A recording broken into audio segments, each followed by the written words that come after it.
Gafoor sir చెప్పింది వాస్తవం. బయట వినిపిస్తున్న టాక్ ఆయనకు వాళ్ళు చెప్పిన మాట వాస్తవం, నేను కాదన్ను. At the same time sir నేను చెప్తాను, అంత అన్డెమోక్రటిక్ ఉన్నాడు సార్ పార్టీలో. నేను ఉన్నా కాబట్టి 2 సంవత్సరాల పైనుంచి ఉన్నా కాబట్టి ఏ విషయమైనా డిస్కస్ చేస్తారు. ఇలాంటి విషయం కూడా నేను ఎందుకు చెప్తున్నానంటే బల్లగుద్ది ఆలోచన కాడ లేదు.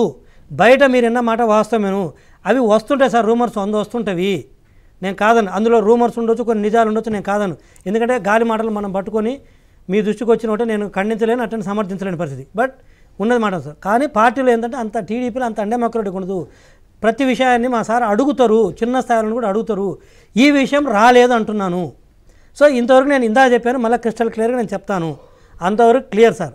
ఇవి రెండోది వచ్చేసరికి నేను బీజేపీ, నేను ఇందాక అడిగిన ఏ ఒక్కదానికి పాత్ర నాగభూషణ్ గారు బీజేపీ ప్రతినిధిగా సమాధానం. ఎవరు డిఫెన్స్ వాళ్ళకు ఉంటదిలే, ఇది డిఫెన్స్ కాదు, పరాయణవాదానికి డిఫెన్స్ ఆయనకు ఉంటుంది. మళ్ళీ మీరు సపోర్ట్ చేస్తారు ఆయనకి. సపోర్ట్ కాదండి, నువ్వు ఎదురుదాడికి వెళ్ళావు, ఆయన స్టైల్లో ఆయన దాన్ని తిప్పుకోవటాలి కదా. డిఫెన్స్ కి పరాయణవాదానికి చాలా తేడా ఉంది. పరాయణవాదం ఏంటో వాళ్ళ అధ్యక్షులు పోరాడుతున్నారని చెప్పారు, వాళ్ళ అధ్యక్షులు పోరాడుతున్నారని చెప్పారు. రైట్, నేను క్లియర్ గా చెప్పాను. కాదు నేను క్లియర్ గా చెప్పాను. జీవి గారు మీకు అర్థం కాలేదు, మీరు అలాగే చెప్పాలండి. మీరు అలా చెప్తేనే ఆంధ్రప్రదేశ్ మంచిది. కానీ కేంద్ర పార్టీ మీరేమి వెనపోసి పోయే అవసరం లేదు, మాకు మీరు ఏ యాంగిల్లో వస్తున్నారు మాకు అర్థమైంది. Right, okay. నాగభూషణ్ గారు ఒక్క నిమిషం, మేము వదలం. అది రైట్. శ్రీనివాస్ గారు ఫైనల్ గా ఒక మాట చెప్పండి, పొత్తు ఉంటుందా ఉండదా? సార్ ఇప్పుడు ఈ డిబేట్లో గఫూర్ గారు ఉన్నారు, ఆయన చాలా స్పష్టంగా బీజేపీ వ్యతిరేక రాజకీయాల్లో ఉంటారు కాబట్టి ఆయన చెప్పేశాడు, ఉంటుంది అనే ఆయన మాటల్లో స్పష్టత ఉంది. ఇప్పుడు పొత్తు బీజేపీ టీడీపీ డైరెక్ట్ వీళ్ళిద్దరూ ఒక నిర్ణయానికి వస్తే జనసేన ఆల్రెడీ ఆటోమేటిక్ ఉంది కదా.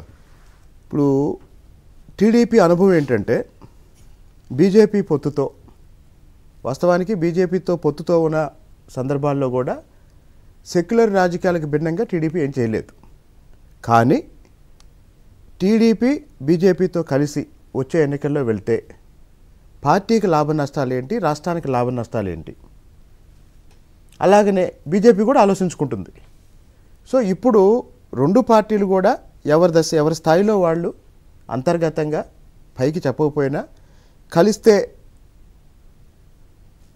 ఇప్పుడు ఒక ముక్కలో చెప్పాలంటే కలిస్తే కష్టమండి, కలవకపోతే నష్టమండి. ఇప్పుడు ఒక డెసిషన్ తీసుకోవాలి, అందుకే ఇంత ఆలస్యం అవుతుంది. ఎందుకు అంటే 2019 ఎన్నికలు ప్రజాస్వామ్యబద్ధంగా జరగలేదు. 2014లో జగన్మోహన్ రెడ్డి గారు ఓడిపోయారు, 2019లో చంద్రబాబు నాయుడు గారు ఓడిపోయారు. రెండు ఒకటి కాదు. 2014 లేదా సరే చంద్రబాబు నాయుడు గారు అధికారంలో ఉన్నప్పుడు కూడా వైసీపీ ఏం చేయాలనుకుంటే అది జరిగింది ఢిల్లీలో, అది జరిగింది.